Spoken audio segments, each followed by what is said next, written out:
Hello, my name is Erika Mora, and identification the case the Damar supermarket.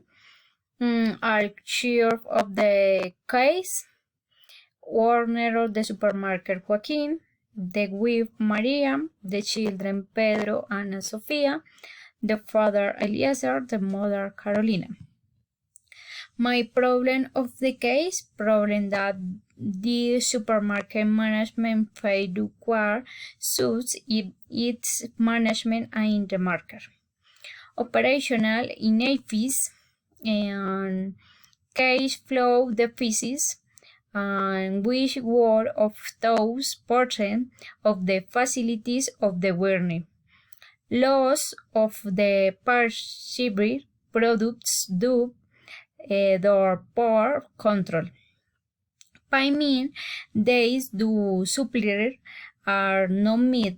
There are no formal contract or nor are secured part to the employee load of the control finance.